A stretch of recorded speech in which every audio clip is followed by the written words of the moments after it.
तो बच्चों हम लोगों ने देखो लास्ट वीडियो में नेशनल इनकम की पहली यूनिट अपनी शुरू की थी, मैक्रो इकोनॉमिक्स की बेसिक कॉन्सेप्ट्स। इसमें हम लोगों ने स्टार्टिंग में पढ़ा था कि जो हमारी इकोनॉमी होती है उसमें चार तरह के लोग होते हैं: हाउस होल्ड, प्रोड्यूसर, गवर्नमेंट और रेस्ट ऑफ द वर्ल्ड। इन चार लोगों के बेसिस पे इकोनॉमी को तीन कैटेगरीज में कैटेगराइज किया गया है: two sector economy, three sector economy, four sector economy. Two sector economy जिसके अंदर हाउस होल्ड और प्रोड्यूसर होते हैं, थ्री सेक्टर इकोनॉमी जिसके अंदर हाउस होल्ड, प्रोड्यूसर और गवर्नमेंट होती है, फोर सेक्टर इकोनॉमी जिसके अंदर हाउस होल्ड, प्रोड्यूसर, गवर्नमेंट और रेस्ट ऑफ द वर्ल्ड मतलब सब आ जाते हैं। इसमें टू सेक्टर और थ्री सेक्टर इकोनॉमी को क्लोज इकोनॉमी भी कहा जाता है। क्यों? क्योंकि इनके इकोनॉमिक रिलेशंस नहीं होते बाहर की किसी भी कंट्री के साथ। और फोर सेक्टर इकोनॉमी को ओपन इकोनॉमी भी कहा जाता है क्योंकि इनके इकोनॉमिक रिलेशंस होते हैं बाहर की बाकी कंट्रीज के साथ। उसके बाद हमने देखा था 3 नंबर में एक क्वेश्चन आता है एक्टिविटीज से रिलेटेड, कि हर इकोनॉमी में कुछ बेसिक एक्टिविटीज होती हैं। वो कौन कौन सी होती हैं? तो प्रोडक्शन, कंजप्शन और इन्वेस्टमेंट तीन बेसिक एक्टिविटीज होती हैं। प्रोडक्शन का मतलब कोई भी ऐसी एक्टिविटी जिसकी वजह से वैल्यू एडिशन हो, मतलब गुड्स एंड सर्विसेज का प्रोडक्शन हो। कंजप्शन, कंजप्शन जब भी हाउस होल्ड या फिर कंज्यूमर गुड्स को कंज्यूम करेंगे अपनी इच्छाओं को पूरी करने के लिए, उसे कंजप्शन कहेंगे। इन्वेस्टमेंट का मतलब हो गया net addition to capital stock, capital formation, जो कि प्रोड्यूसर इन्वेस्टमेंट करेगा वो। उसके बाद हमने पढ़ा था गुड्स के बारे में कि हमारे दो कैटेगरी के गुड्स होते थे: फाइनल गुड्स और इंटरमीडिएट गुड्स। फाइनल गुड्स को आगे दो कैटेगरीज में बांटा गया: कंज्यूमर गुड्स और प्रोड्यूसर गुड्स। फाइनल गुड्स वो गुड्स होते थे, याद हो, जो रेडी टू यूज होते थे, मतलब जिनको या तो कंज्यूमर यूज करता था अपनी इच्छाओं को पूरा करने के लिए, प्रोड्यूसर इस्तेमाल करता था और गुड्स को प्रोड्यूस करने के लिए बार बार repeatedly in the process of production. Intermediate goods वो गुड्स होते थे जो रॉ मटेरियल के तौर पे इस्तेमाल किए जाते थे प्रोसेस ऑफ प्रोडक्शन में, या फिर उन्हें रीसेल किया जाता था। ठीक, आगे हमने देखा था कंज्यूमर गुड्स क्या। कंज्यूमर गुड्स को चार कैटेगरीज में बांटा गया है: durable, semi durable, non durable और सर्विसेज। ड्यूरेबल गुड्स वो गुड्स होते हैं जो 3 साल, 5 साल, 10 साल तक चलते हैं। सेमी ड्यूरेबल तो जो 2 साल तक चले। नॉन ड्यूरेबल जो सिंगल यूज गुड्स होते हैं। और सर्विसेज तो हमें पता ही है, नॉन मेटेरियल गुड्स हमारे सर्विसेज के अंदर आते हैं। उसके बाद हमने डिफरेंस देखा था। तो एग्जाम के पॉइंट ऑफ व्यू से अगर बात की जाए तो ये डिफरेंस इंपॉर्टेंट है। ठीक, 3 नंबर में ये पहले भी बहुत बार पूछा गया है तो इस बार भी पूछे जाने की उम्मीद है।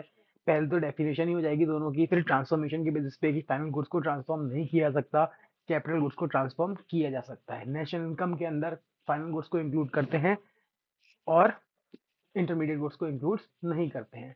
और इनके एग्जाम्पल फिर ऐसे ही कंज्यूमर और कैपिटल गुड्स, इनके ऊपर भी कई बार एग्जाम में क्वेश्चन पूछा जा चुका है। ठीक, तो कंज्यूमर गुड्स इनकी डेफिनेशन बता देंगे, फिर उसके बाद कि ये ड्यूरेबल होते हैं, नॉन ड्यूरेबल होते हैं, और हमारे कैपिटल गुड्स खाली ड्यूरेबल होते हैं, उनके एग्जांपल। फिर हमने देखा था कि गुड्स को क्लासिफिकेशन के ऊपर एक क्वेश्चन आता है, उसको भी हमने देखा था किस तरीके से सॉल्व करना है, हमने सॉल्व किया था। उसके बाद हमने फैक्टर्स ऑफ प्रोडक्शन के बारे में पढ़ा था कि हमारे चार फैक्टर्स ऑफ प्रोडक्शन होते हैं: लैंड, लेबर, कैपिटल, एंटरप्रेन्योर। और इन चारों को हायर करने के बदले हमें कुछ ना कुछ पे करना पड़ता है। जैसे लैंड के बदले हमें रेंट, लेबर के बदले वेजेस, कैपिटल के बदले इंटरेस्ट और एंटरप्रेन्योर के बदले प्रॉफिट देना पड़ता है। फिर इसके बाद हमने इससे रिलेटेड एक क्वेश्चन किया था जिसमें हमने इनको क्लासिफाई करना देखा था, किस तरीके से क्लासिफाई किया जाएगा। अब आज की वीडियो में हम इसी यूनिट का नेक्स्ट इंपॉर्टेंट टॉपिक कवर करने जा रहे हैं, जो है, अगर बात करें हम, circular flow of income.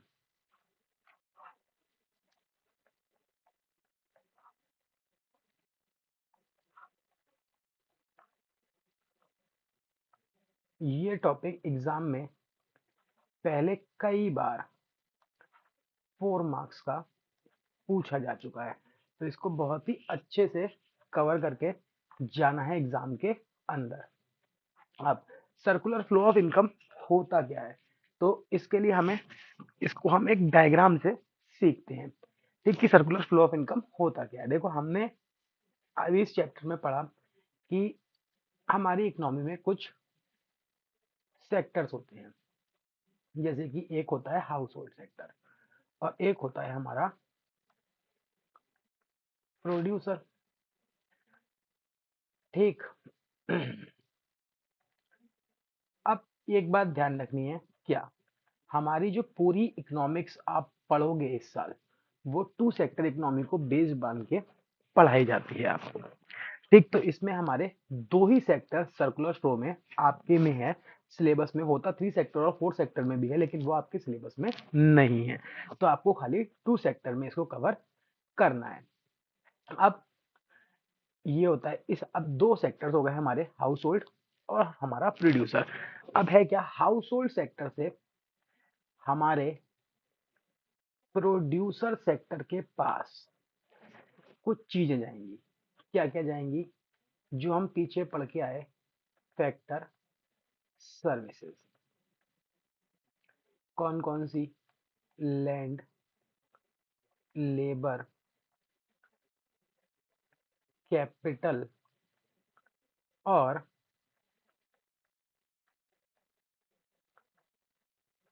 Entrepreneur. ठीक, इन सर्विसेज के बद ये सर्विसेज से प्रोड्यूसर क्या करेगा, इन सर्विसेज का प्रोड्यूसर यूज करेगा और यूज करके कुछ गुड्स और सर्विसेज को प्रोड्यूस करेगा।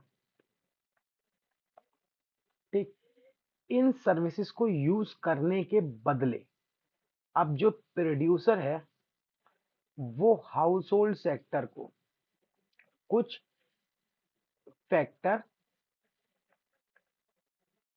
इनकम्स पे करेगा।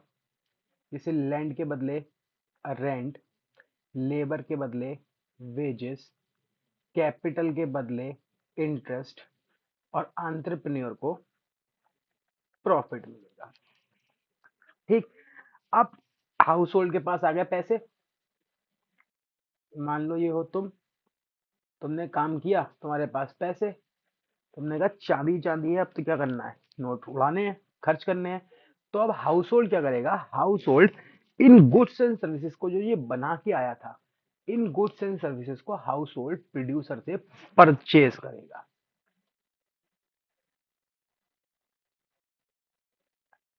ठीक, तो ये जो गुड्स एंड सर्विसेज होंगे ये हमारे इसके पास चले जाएंगे। तो अब एक बार स्टेप्स देख लें। सबसे पहले क्या हुआ था, सबसे पहले नंबर पे फैक्टर सर्विसेज जो थी वो प्रोड्यूसर के पास गई थी। दूसरे नंबर पे फैक्टर इनकम्स जो थी वो प्रोड्यूसर से हाउस होल्ड के पास आए थे। तीसरे नंबर पे goods and services house hold ने प्रोड्यूसर से खरीद ली। अब चौथे नंबर पे क्या होगा, ऑब्वियस सी बात है, house hold sector in goods and service को देने के बदले क्या करेगा, पैसा पे करेगा। और उस पैसे को यहाँ पे नाम बस आपको ध्यान रखना है, कहते हैं कंजप्शन एक्सपेंडिचर। ठीक, तो ये हो गया हमारा चौथा काम। तो चार काम होंगे सर्कुलर फ्लो ऑफ इनकम में, और ये काम रेगुलर बेसिस पे होंगे, मतलब लगातार होते रहेंगे होते रहेंगे होते रहेंगे। ठीक, तो ये होता है सर्कुलर फ्लो ऑफ इनकम। अब इसमें क्या याद रखने वाली बात है, इसमें याद रखने वाली बात ये है, वो उसमें कभी कभी तुमसे पूछ लेते हैं कि इसमें जो हमने एक नंबर नीले नंबर की लाइन बनाई और 3 नंबर जो नीले रंग की लाइन बनाई, ये दोनों कौन सा फ्लो है, तो ये आपको बता देना है, ये रियल फ्लो है। रियल फ्लो मतलब ऐसे फ्लोज जिनके अंदर मॉनेटरी कंपोनेंट इन्वॉल्व नहीं होता है। तो यहाँ पे अगर हम देखें, यहाँ से क्या गया, लैंड, लेबर, कैपिटल, इंटरव्यू हो गया, उसके बदले गुड्स एंड सर्विसेज यहाँ पे आए। तो इन दोनों में ही फ्लो में ही, ये दोनों में ही कोई ना कोई चीज फ्लो हो रही है एक सेक्टर से दूसरे सेक्टर में। इस फ्लो को हम, इन दोनों फ्लो को रियल फ्लो कहेंगे। इसी तरीके से जो हमारे फ्लो हैं कौन कौन से, नंबर 2 और नंबर 4, ये जो दो फ्लो है इन्हें कहा जाता है मनी फ्लो, क्योंकि इस दोनों फ्लो में पैसा इन्वॉल्व है। पैसा देखो यहाँ पे भी इन्वॉल्व है और पैसा यहाँ पे भी इन्वॉल्व है। ठीक, तो इन दोनों फ्लो को इसलिए मनी फ्लो कहा जाता है।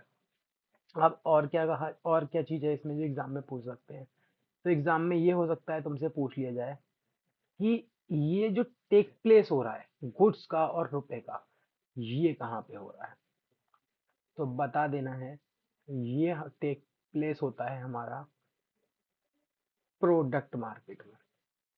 और जो यहाँ पे लेबर मिल रही है किसे, हाउस होल्ड से प्रोड्यूसर सेक्टर को, इसके बारे में कभी कभी पूछ लेते हैं कि ये कौन से मार्केट से है, तो इसका आपको नाम लिख देना है लेबर मार्केट। ठीक, तो ये सर्कुलर फ्लो ऑफ इनकम का पूरा डायग्राम आपको बनाना है अगर एग्जाम में आता है। इसके बाद क्या करना है, इसके बाद आपको एक लाइन में सर्कुलर फ्लो ऑफ इनकम की डेफिनेशन लिखनी है। क्या, इसकी डेफिनेशन में लिखना है, it refers to unending flow of activities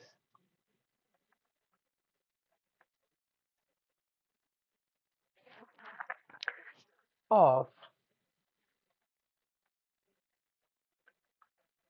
production, take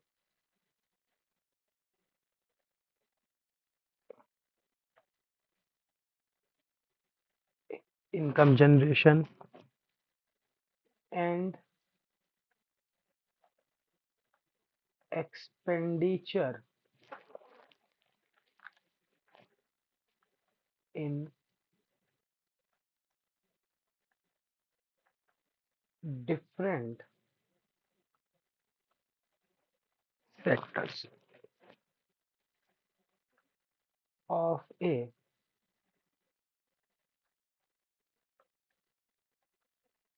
economy. ठीक, बस ये एक नंबर में इतनी डेफिनेशन लिख देनी है आपको, एक नंबर आपको इस चीज का मिल जाएगा। उसके बाद आप सर्कुलर फ्लो को एक्सप्लेन कर सकते हो कि सर्कुलर फ्लो कैसे काम करता है, तो उसके लिए लिख देना बस कि circular sorry circular flow are as follows. ठीक, तो उसमें पहला बता देना हाउस होल्ड। ठीक, मैं पूरा लिख नहीं रहा हूँ कि हाउस होल्ड से, शॉर्ट में डायग्रामेटिकली बता देता हूँ कि हाउस होल्ड से, इसको इंग्लिश में कन्वर्ट कर लेना है बस आपको, कि हाउस होल्ड से factor services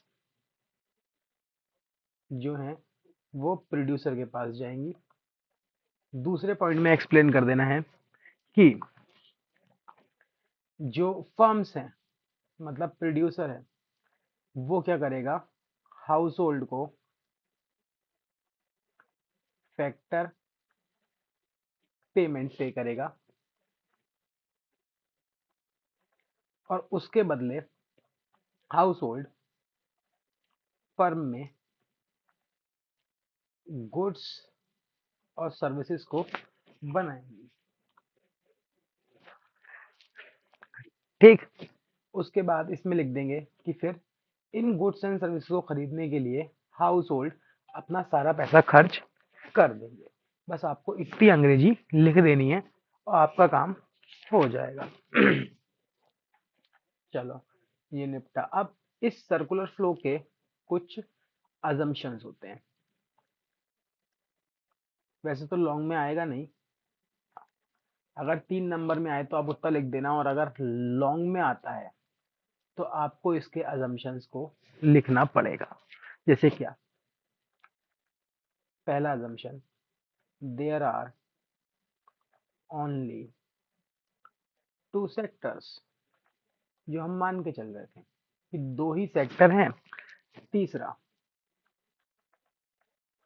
there is no saving, कि देश के अंदर कोई सेविंग है ही नहीं। चौथा, इकोनॉमी इज क्लोज्ड। ऑब्वियस सी बात है, जब 2 सेक्टर है तो इकोनॉमी क्लोज्ड होगी। और नो गवर्नमेंट, हमारे इकोनॉमी में कोई भी गवर्नमेंट नहीं है। अब अब कभी कभी आपसे जो है सर्कुलर फ्लो में वो एग्जाम में पूछ लेते हैं कि सर्कुलर फ्लो में जो दो फ्लो होते हैं, इन दोनों फ्लो के बीच का डिफरेंस बता दो। ठीक, तो दो फ्लो कौन कौन से हो गए? एक होता है रियल फ्लो और एक होता है आपका मनी फ्लो। ठीक, अगर रियल फ्लो की बात करें तो इसके अंदर क्या था, तो इसके अंदर 3 नंबर में आएगा ये एग्जाम में। अगर इन दोनों के बीच डिफरेंस पूछते हैं तो 3 मार्क्स में आपको क्या लिखना है? 3 मार्क्स में आप लिख दोगे कि डज नॉट इन्वॉल्व मॉनेटरी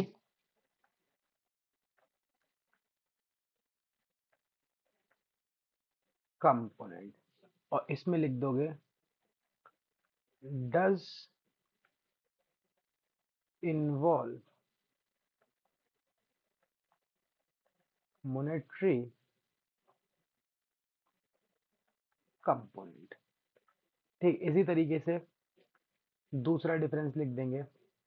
इसमें क्या लिख देंगे दूसरे डिफरेंस में आप, कि जो हाउस होल्ड है, हाउस होल्ड से फैक्टर सर्विसेज अगर हम बात करें तो किसके पास जाती हैं? प्रोड्यूसर के पास जाती हैं। और प्रोड्यूसर से goods and services house hold के पास जाती हैं। ऐसी इसमें क्या होता है, इसके अंदर अगर हम बात करें, हाउस होल्ड के पास जो प्रोड्यूसर है उससे फैक्टर पेमेंट्स जाते हैं, और दूसरे में जो हाउस होल्ड है, हाउस होल्ड से प्रोड्यूसर के पास जो गुड्स खरीदे उसके बदले पैसा जाता है, जिसे हम लोग कंजप्शन एक्सपेंडिचर कहते हैं। ठीक, तो ये पूछ लेते हैं। अब कभी कभी एग्जाम में दो टर्म्स पे एमसीक्यूज आ जाते हैं।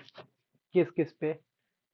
एक वो पूछ लेते हैं कि लीकेज बता दो क्या होती है, और दूसरे नंबर पे वो आपसे पूछ लेते हैं, तो दूसरे नंबर पे बाद में डिस्कस करेंगे, पहले लीकेज को डिस्कस कर लेते हैं। लीकेज और इंजेक्शन पूछते हैं। ठीक, दूसरा मैंने बता दिया इंजेक्शन। तो लीकेज क्या होता है? तो लीकेज हमेशा ध्यान रखना है क्या होता है। लीकेज वो अमाउंट होता है, leakage is the amount which is, जो कि क्या कर लिया जाएगा, विड्रॉन कर लिया जाएगा। किस में से?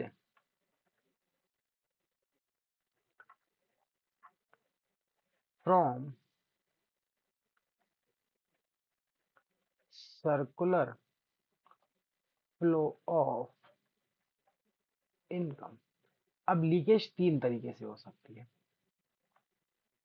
कौन कौन से 3 तरीके से? तो देखो, इन 3 तरीकों को हमें समझना पड़ेगा कैसे हो सकती है। इसको तुम रट भी सकते हो, रटने वाले बच्चे रट लेना, समझने वाले समझ लेना। ठीक, मैं तीनों तरीके आपको समझा देता हूँ। देखो, ये थोड़ा सा अलग क्यों लगेगा कॉन्सेप्ट आपको?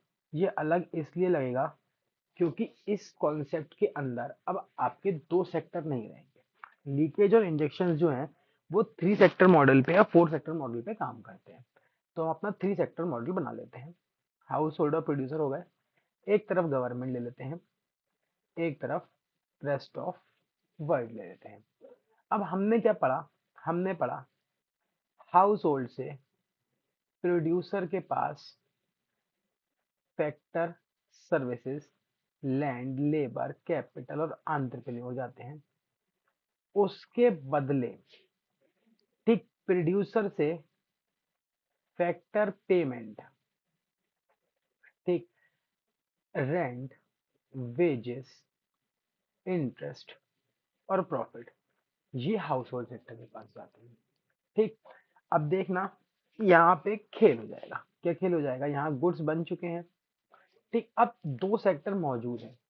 इन दो सेक्टर मौजूद होने की वजह से देखो क्या होगा। इन दो सेक्टर मौजूद होने की वजह से जो हाउस होल्ड है, अब हाउस होल्ड के पास वैरायटी मौजूद है। कैसे मौजूद है? अब रेस्ट ऑफ द वर्ल्ड है तो रेस्ट ऑफ द वर्ल्ड में भी तो गुड्स एंड सर्विसेज होंगे, नहीं होंगे? तो अब लोगों के पास चॉइस होगी। पहले क्या था? दो ही सेक्टर थे खाली हमारे देश के अंदर। लोगों पे चॉइस नहीं थी, लोगों को प्रोड्यूसर के पास जो गुड्स थे वही खरीदने थे। लेकिन अब लोगों पे चॉइस मौजूद है, तो लोग क्या करेंगे? सपोज कर लेते हैं हम, इन्होंने फैक्टर सर्विसेज दी, इन फैक्टर सर्विसेज के बदले 100 रुपए हाउस होल्ड के पास गए। अब हाउस होल्ड के पास कितने रुपए आ गए? 100 रुपए आ गए। ठीक, अब जब ये 100 रुपए हाउस होल्ड पे आ गए, इसको ऐसे समझ लो, डिटेल में आपको हायर लेवल पे समझाया जाएगा, अच्छे लेवल से। अब जो 100 रुपए आ गए तो हाउस होल्ड क्या करेगा? हाउस होल्ड, हो सकता है कुछ प्रीमियम गुड्स मिल रहे हो जो हमारे देश में मिलते हैं उनके प्रीमियम हो, तो हाउस होल्ड क्या करेगा? इनमें से कुछ गुड्स को खरीदेगा बाहर से। मान लेते हैं कि 30 रुपए के गुड्स हाउस होल्ड ने बाहर से खरीद लिए, तो अब हाउस होल्ड के पास कितने रुपए रह गए? 70। और इन गुड्स के बदले हाउस होल्ड ने 30 रुपए बाहर दे दिए। तो बाहर से गुड्स खरीदने को क्या कहते हैं? तो बाहर से गुड्स खरीदने को कहते हैं इंपोर्ट्स। तो पहली वजह होती है हमारी लीकेज की, सर्कुलर फ्लो ऑफ इनकम से पैसा देखो बाहर चला गया। ठीक, अब अगर हाउस होल्ड प्रोड्यूसर से ये गुड्स खरीदेगा भी तो मात्र कितने रुपए के खरीद सकता है? 70 रुपए के। तो मतलब अगर ध्यान से देखा जाए तो सर्कुलर फ्लो में पहले पैसा जो था, अगर ऊपर तुम ध्यान से देखो तो सर्कुलर फ्लो में जो पहले पैसा था, ऊपर हम देखते हैं यहाँ पे, सर्कुलर फ्लो में पहले क्या था? अगर हाउस होल्ड को हम काला रंग कर ले, अगर हाउस होल्ड को फैक्टर इनकम के तौर पे 100 रुपए मिल रहे हैं तो हाउस होल्ड वो पूरे 100 रुपए यहाँ खर्च कर दे रहा था। लेकिन देखो यहाँ पे कहानी बदल गई। यहाँ पे 30 रुपए बाहर चले गए और सर्कुलर फ्लो में लौटे कितने आए? मात्र 70 आए। तो एक रीजन होता है इम्पोर्ट, जिसकी वजह से क्या होते हैं? लीकेज होते हैं। दूसरा क्या होता है भाई? अब सरकार क्या कहती है पता है हाउस होल्ड से? जब 2 मिनट को इसको सिनेरियो को भूल जाना। अब सरकार कहती है हाउस होल्ड से कि भाई तुमने पैसे कमाए। हाउस होल्ड कहता है हाँ भाई हमने पैसे कमाए। ठीक, 2 मिनट को इस सिनेरियो को भूल जाते हैं, रेस्ट ऑफ द वर्ल्ड को, या लिखा रहने दें, चलो लिखा रहने देते हैं। ठीक, तो 2 मिनट को इस सिनेरियो को अभी छोड़ देते हैं अब, और आगे देखते हैं। अब होता क्या है? हाउस होल्ड से सरकार कहती है भाई पैसा कमाया, हाउस होल्ड कहता है हाँ पैसा कमाया, 100 रुपए कमाया। तो गवर्नमेंट की तरफ से एक ऑफिसर आता है भागता हुआ, जिसने देखा कि तुमने पैसे कमाए। अब ये आते तुमसे कहता है तुमने पैसे कमाए, तुम कहते हो हाँ हमने पैसे कमाए। सरकार कहती है लाओ टैक्स। तुम कहते हो कितना? सरकार कहती है मात्र 20 रुपए। तो अब देखो 100 में से 20 रुपए तुमने टैक्स के गवर्नमेंट को दे दिए। तो अब तुम्हारे पास खर्च करने के लिए कितने बचे? मात्र 80 रुपए बचे। तो अब तुम खाली कितने खर्च कर सकते हो? 80 खर्च कर सकते हैं। ठीक, ये हो गया नहीं हो गया? तो देखो कि फिर से क्या हो गया? लीकेज हो गई। तो अगर हम बात करें, एक पॉइंट हमें और मिल गया लीकेज का। क्या मिल गया? हमारा टैक्स। चलो चौथा देख लेते हैं, तीसरा सॉरी, तीसरा किस वजह से लीकेज हो सकती है? तीसरा, अब सोचो गवर्नमेंट है भाई, तो देश में हम मान लेते हैं हमारे 4 सेक्टर इकोनॉमी है, तो देश के अंदर बैंक भी होंगे। अब हर इंसान अपने बुरे वक्त के लिए बैंक में पैसे कमाता है। अब इसी को हम आगे लेके चलते हैं। अब 80 रुपए बचे हैं, अब यानी कि हम 80 का ही सामान खरीद सकते थे। अब सपोज करो हाउस होल्ड ने सोचा यार क्यों ना बुरे समय के लिए 10 रुपए मैं बैंक में जमा कर दूं। तो ये क्या हो गई? हमारी सेविंग्स हो गई नहीं हो गई? तो इसकी वजह से भी देखो जो पैसे थे अब हाउस होल्ड के पास, 80 से कितने रह गए? 70 रुपए रह गए मात्र। अब तो हम कितने खर्च कर सकते हैं? मात्र 70 खर्च कर सकते हैं। कर सकते हैं नहीं कर सकते हैं? तो ये सारे जो हो गए हमारे, तीसरा क्या निकल के आ गया, सेविंग्स निकल के आ गई। तो देखो इन तीनों पॉइंट्स की वजह से हमारे पास से सर्कुलर फ्लो ऑफ इनकम से पैसा बाहर जा रहा है, मनी विड्रॉ हो रही है, इसीलिए इन्हें लीकेज कहा जाता है। ठीक, आगे बढ़ते हैं। दूसरा क्या पूछ सकते हैं सर, इंजेक्शन। तो इंजेक्शन समझदार बच्चे को समझ में आ गया होगा, वैसे अगर नहीं आया तो अभी समझा देता हूँ। इंजेक्शन होता है हमारा दूसरा। तो इंजेक्शन क्या है, इंजेक्शन क्या हो गया, लीकेज का उल्टा। तो इसके अंदर क्या होता है, इंजेक्शन का मतलब होता है amount of money added, added to circular flow of income, जो पैसा सर्कुलर फ्लो ऑफ इनकम में ऐड किया जा रहा है। अब ये भी हमारा तीन तरीके से होगा, तो इसको भी समझ लेते हैं। हाउस होल्ड, प्रोड्यूसर, फिर वही कहानी, हाउस होल्ड से हमारी फैक्टर सर्विसेज, शॉर्ट में लिखते हैं, प्रोड्यूसर के पास गई, प्रोड्यूसर के पास से हमारे फैक्टर पेमेंट्स हाउस होल्ड के पास आए। कितने रुपए आए, 100 रुपए आए। ठीक, अब देखते जाना। अब यहाँ क्या होगा, फिर से हमारी फोर सेक्टर इकोनॉमी है, तो फोर सेक्टर इकोनॉमी होने की वजह से हमारे देश में गवर्नमेंट भी है और हमारे देश में रेस्ट ऑफ द वर्ल्ड भी है। अब हुआ क्या, प्रोड्यूसर ने फैक्टर सर्विसेज का इस्तेमाल करके गुड्स बनाए। अब पहले सोचो क्या होता था, पहले हाउस होल्ड के पास, पिछले वाले डायग्राम में हमने सबसे पहले क्या देखा था, इंपोर्ट्स देखे थे। इंपोर्ट्स में क्या कहानी थी, अगर इंपोर्ट्स की कहानी तुम्हें याद हो तो इंपोर्ट्स की कहानी थी, पेन चेंज कर ले फिर से। इंपोर्ट्स की जो कहानी थी वो क्या थी, जो हाउस होल्ड सेक्टर के पास चॉइस थी कि हाउस होल्ड सेक्टर प्रोड्यूसर के गुड्स ना खरीद के किसके गुड्स खरीद सकता है, फॉरेन कंट्री से गुड्स खरीद सकता है। तो अब यहाँ पे देखो किस पे चॉइस है, यहाँ पे चॉइस है अगर हम बात करें हमारे प्रोड्यूसर के पास। ठीक, क्या अगर प्रोड्यूसर को कोई फॉरेन में अच्छा कंज्यूमर मिलेगा जो प्रोड्यूसर के ये गुड्स खरीद ले, तो प्रोड्यूसर अपने गुड्स जो होंगे वो इन्हें बेच देगा और इन गुड्स के बदले पैसे लेके आएगा। ठीक, अगर इन गुड्स के बदले हम बात करें तो प्रोड्यूसर के पास पैसे आएंगे, आएंगे नहीं आएंगे। अब नॉर्मल सोचो, देखो ध्यान से, फिर पैसे आए तो उससे असर क्या पड़ा, पैसे आए तो उससे असर ये पड़ा, पहले जब हाउस होल्ड गुड्स खरीदते तो अब उसके पास हाउस होल्ड तो उतने का ही सामान खरीदेंगे, प्रोड्यूसर के पास कुछ एडिशनल पैसे आए नहीं आए, मान लो 20 रुपए ही आए, तो सर्कुलर फ्लो ऑफ इनकम में अब ध्यान से देखना कितने रुपए हो जाएंगे, जब जब हाउस होल्ड अपने 100 रुपए पूरे खर्च कर देंगे इनके ऊपर, तो प्रोड्यूसर के पास कितने रुपए हो जाएंगे, अब 120 रुपए हो जाएंगे, नहीं हो जाएंगे, पैसे बढ़ गए। तो यहाँ पे देखा जाए तो क्या हो गया, सर्कुलर फ्लो ऑफ इनकम में 20 रुपए की इंजेक्शन हो गई। किसकी वजह से इंजेक्शन हो गई, हमारे एक्सपोर्ट्स की वजह से इंजेक्शन हो गई। उसके अलावा अब कभी कभी गवर्नमेंट जो होती है वो प्रोड्यूसर को सब्सिडी देती है, मान लो सब्सिडी दे दी 30 रुपए, तो प्रोड्यूसर की इनकम बढ़ के कितनी हो जाएगी, 150 हो जाएगी। तो हमारी सब्सिडी भी जो होती है वो इसका पार्ट होती है।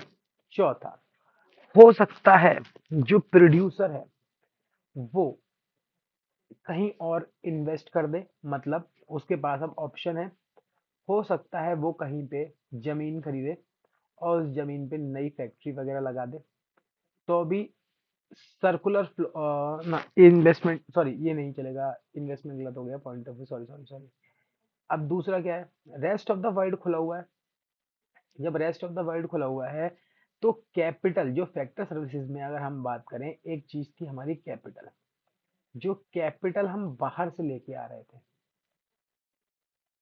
वो हम यहाँ से भी तो ला सकते हैं, इन्वेस्टमेंट भी तो हमें मिल सकती है, हमारी कंपनी के शेयर्स वगैरह भी तो खरीद सकते हैं। तो तीसरा हमारा हो जाता है इसलिए इन्वेस्टमेंट। ठीक, तो ये हमारे तीन इंजेक्शंस होते हैं। तो ये आपको अच्छे से रट लेने हैं, क्योंकि ये एग्जाम में बहुत बार पूछे गए हैं। इसके बाद अगला क्या एग्जाम में पूछा जाता है, तो अगला अगर एग्जाम में हम बात करें तो आपसे पूछा जाता है डिफरेंस। फिर से किसके बेस, क्या डिफरेंस किसके बेसिस पे, तो डिफरेंस आपसे पूछा जाएगा स्टॉक और फ्लो के बीच में। तो स्टॉक और फ्लो के बीच का डिफरेंस क्या होता है, सबसे पहले मीनिंग पकड़ते हैं। ठीक, स्टॉक का मतलब होता है क्वांटिटी, ये ध्यान रखना, जो मैं यहाँ मेन वर्ड ही लिख रहा हूँ, quantity measured at a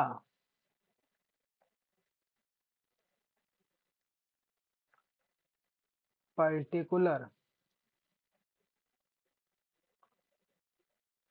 point of time।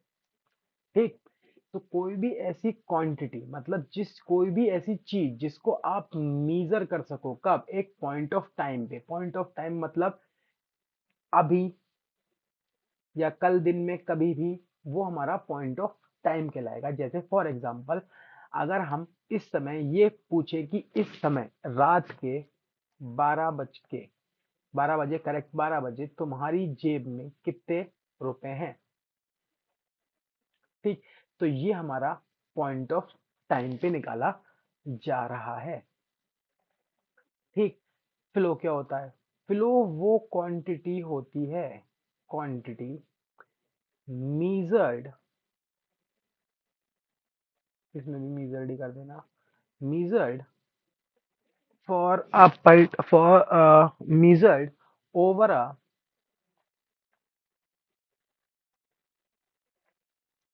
period of time। कोई भी ऐसी क्वांटिटी जिसको हम एक पीरियड ऑफ टाइम के लिए मीजर करें। पीरियड ऑफ टाइम का मतलब हो गया हमारा कोई भी ड्यूरेशन, मतलब टाइम ड्यूरेशन, जैसे कि 2 मिनट, 1 मिनट, ठीक, आधा घंटा, एक दिन, एक महीना, ठीक, एक साल, ऐसे करके वो हमारा इसके अंदर आ जाता है। इसके बाद डायमेंशन, अगला, तो डायमेंशन, इसमें हमारा कोई भी टाइम डायमेंशन नहीं होता, मतलब ये पीरियड ऑफ टाइम के लिए नहीं नापा जाता, और इसमें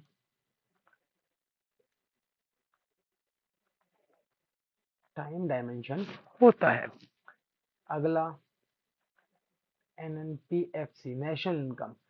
स्टॉक है या फ्लो, नेशनल इनकम पूरे साल की नापी जाती है, एक पूरे देश की, तो नो, इसमें लिख देंगे यस, नेशनल इनकम एक फ्लो कॉन्सेप्ट है। अगर ये भी पूछ सकते हैं आपसे, नॉट अ स्टॉक कॉन्सेप्ट।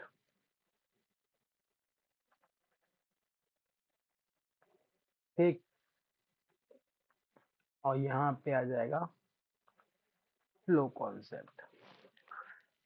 अब इसके बाद इसके एग्जाम्पल्स, तो एग्जाम्पल्स जैसे कि अगर हम बात करें स्टॉक की, तो तुम्हारी कितनी प्रॉपर्टी है, मैं तुमसे पूछूं अभी इस समय तुम्हारे पास कितनी प्रॉपर्टी है, तुम्हारी वेल्थ, पार्टनर्स की कितनी कैपिटल है इस समय, ठीक, मनी सप्लाई, देश के अंदर कितना पैसा है, ये क्या होता है, ये आगे पढ़ने को मिल जाएगा, परेशान मत हो। ठीक, तो ये हमारे इसके अंदर आ जाएंगे। इसके अलावा प्रॉफिट पूरे साल का निकालते हैं अकाउंट्स में, इनकम महीने की होती है या दिन की होती है, ठीक, प्रोडक्शन घंटे के हिसाब से होता है, वीक के हिसाब से होता है, महीने के हिसाब से होता है। ठीक, तो ये हमारे इसमें आ जाते हैं। ठीक है, कोई समस्या यहाँ तक उम्मीद करता हूँ नहीं होगी, अगर हो तो पूछ लेना आगे जाके। अब अगला कॉन्सेप्ट जो हमें इसमें पढ़ना है, अगला कॉन्सेप्ट जो हमें इसमें पढ़ना होता है वो आपको इसमें कवर करना होता है इन्वेस्टमेंट के बारे में। वैसे बहुत छोटा सा कॉन्सेप्ट है, एग्जाम में पूछा नहीं जाता, लीस्ट इंपॉर्टेंट कॉन्सेप्ट, लेकिन तब भी चलो बता देते हैं। तुम लोगों को पता ही होगा कि बिजनेस के अंदर जो इन्वेस्टमेंट होती है वो भी दो तरीके से होती है। ऐसी हमारे इकोनॉमी में भी इन्वेस्टमेंट दो तरीके से होती है। एक होती है फिक्स इन्वेस्टमेंट और एक होती है इन्वेंट्री इन्वेस्टमेंट। अब दोनों में फर्क क्या है? ठीक, फिक्स इन्वेस्टमेंट का मतलब हो गया increase in stock of fixed assets, और इन्वेंट्री इन्वेस्टमेंट का मतलब हो गया इंक्रीज इन स्टॉक ऑफ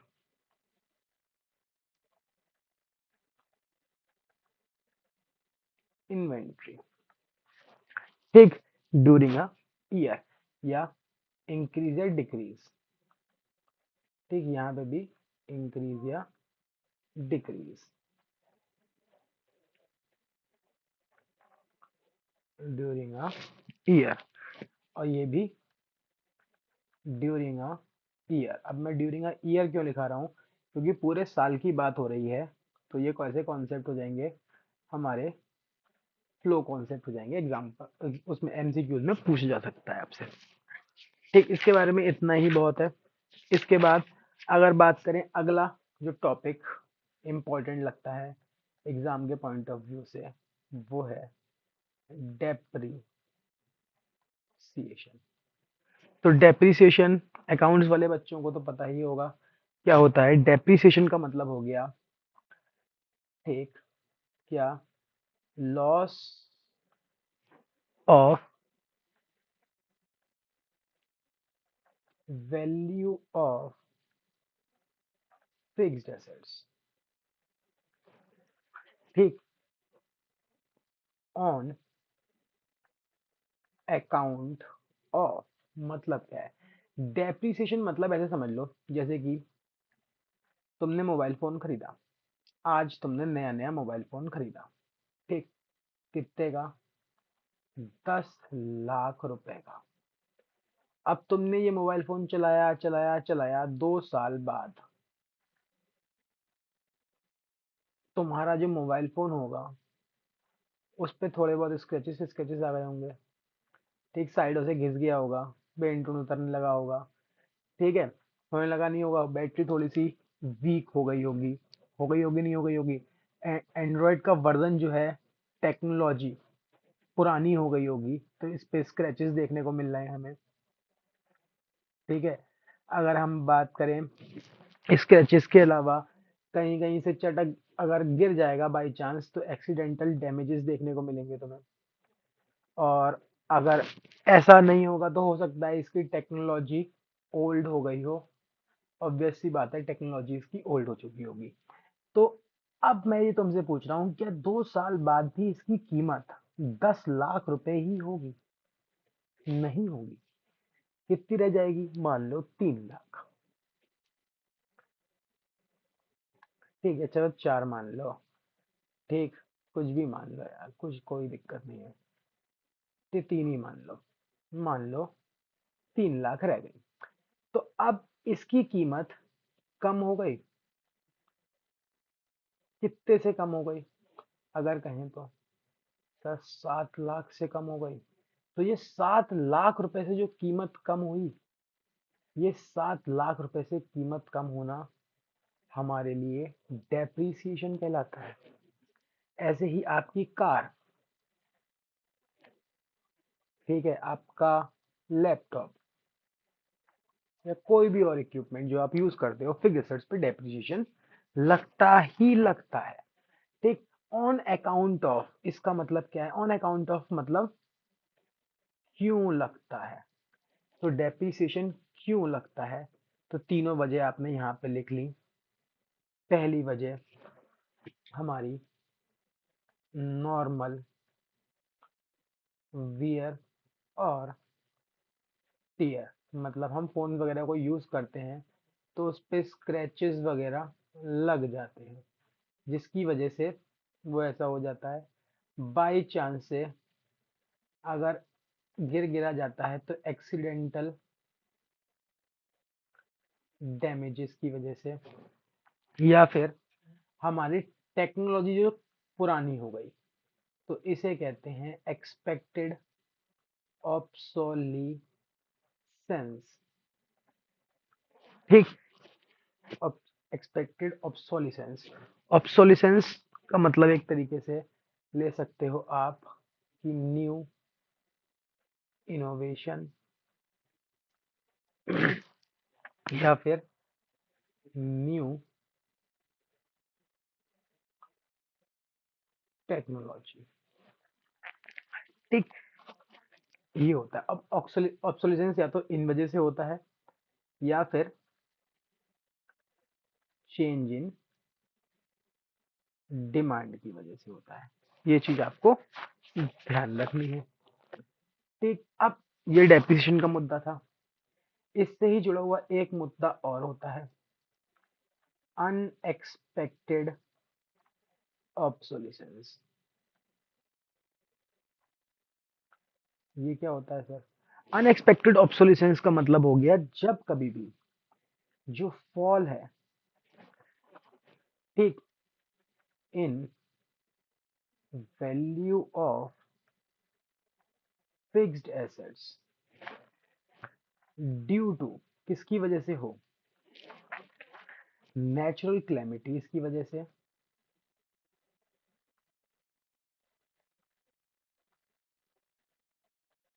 जैसे कि अर्थक्वेक वगैरह आ जाए, तुम्हारा फोन टूट के गिर जाए या कुछ और हो जाए, ठीक, या फिर रिसेशन की वजह से। रिसेशन मतलब एक ऐसा पीरियड जब लोगों पे नौकरियां वगैरह ना हो, तो इसे अनएक्सपेक्टेड ऑब्सोलिसेंस कहा जाता है। और इसको कैपिटल लॉस भी कहते हैं। और इस कैपिटल लॉस को कवर करने का हमारे पास खाली एक ही जरिया होता है, इंश्योरेंस। ठीक, तो ये इसके अगर मैं बात करूं, बेसिक टर्म्स होते हैं जो इस चैप्टर के हमने कवर कर लिए। ये यूनिट का मतलब नेशनल इनकम का शुरुआत के जो 2 चैप्टर्स थे वो आपके पूरी तरीके से कवर हो जाते हैं। अगली वीडियोस में हम नेशनल इनकम के मेथड्स के बारे में, नेशनल इनकम की थ्योरी के बारे में और डिस्कस करेंगे, फिर मेथड्स के बारे में डिस्कशन करेंगे। ठीक, चलो, थैंक यू। अगर वीडियो पसंद आई हो तो लाइक करो, शेयर करो, सब्सक्राइब करो और अपने फ्रेंड्स को शेयर करो और लोगों का भी भला करो। चलो, फिर मिलते हैं।